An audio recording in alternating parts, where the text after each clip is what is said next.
కేకే service నుంచి ఘంటాపదంగా చెప్పేది ఏంటంటే సార్, లాస్ట్ టైం 151 స్థానాలు వైఎస్ఆర్సీపీ గెలుచుకుంటుందని క్లారిటీగా కాన్ఫిడెంట్గా చెప్పినప్పుడు చాలా మంది ట్రోల్ చేశారు ఇది ఎట్లా వర్కౌట్ అవుతుందని. కానీ రిజల్ట్స్ వచ్చిన తర్వాత మనల్ని కమెంట్ చేసిన కూడా నివ్వెరిపోయారు. ఈసారి అదే ఘంటాపదంగా టీడీపీ పోటీ చేసినటువంటి 144 స్థానాల్లో ఖచ్చితంగా 133 స్థానాలు గెలుచుకుందానికి ఆస్కారం ఉంది. అలాగే వైనాట్ 175 వాళ్ళు అన్నారని, వీళ్ళు వైనాట్ 21 చాలా సీరియస్గా తీసుకున్నారు జనసేన వాళ్ళు. సో ఆ రిజల్ట్స్ మీకు కనపడుతున్నాయి. పోటీ చేసినటువంటి 21 స్థానాల్లో ఖచ్చితంగా 21 స్థానాలకు 21 స్థానాలు జనసేన గెలుచుకుందానికి 100% ఆస్కారం ఉంది. అలాగే బీజేపీ పోటీ చేసినటువంటి 10 స్థానాల్లో ఖచ్చితంగా 7 స్థానాలు బీజేపీ గెలుచుకోవడానికి ఆస్కారం ఉంది. అలాగే ఓవరాల్గా 175కి 175 పోటీ చేసినటువంటి వైఎస్ఆర్సీపీ కేవలం 14 నియోజకవర్గాలను క్రిస్టల్ క్లియర్గా ఇక్కడ గెలిచేదానికి ఆస్కారం ఉందని కనబడుతుంది. దాంట్లో 6 స్థానాలు మటుకు మాకు క్లియర్ కనబడుతుంది. ఇంకో 8 స్థానాలు టఫ్ ఫైట్లు కొంచెం టువార్డ్స్ వైఎస్ఆర్సీపీ వెళ్తుంది. కాబట్టి కన్సాలిడేట్గా 14 నియోజకవర్గాలు మాత్రమే, అంటే 20 దాటేదానికి ఆస్కారం లేకుండా కనపడుతుంది. రేపు పొద్దున మేము 1-2 రాంగ్ అవ్వచ్చు, ఇంకోటి యాడ్ అవ్వచ్చు, ఇంకోటి లూజ్ అవ్వచ్చు, అది కాదు విషయం.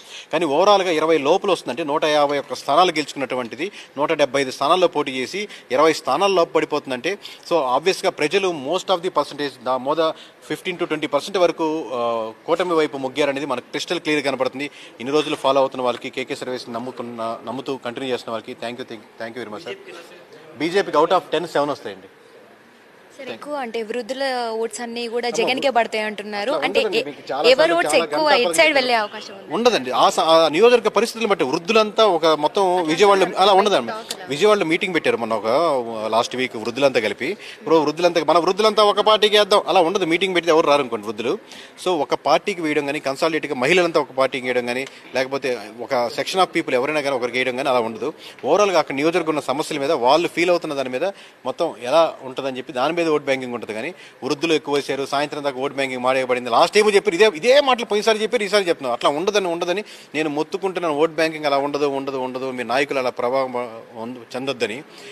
మీరు నమ్మితే నమ్మండి వాళ్ళు చెప్పిన మాటలు. రేపు పొద్దున 4వ తారీఖు రిజల్ట్స్ వస్తాయి. ఆ రోజు చూసి మేము కరెక్టా వాళ్ళు కరెక్ట్ అని మీరు క్లారిఫై చేసుకోండి సార్. థ్యాంక్ యూ అండి.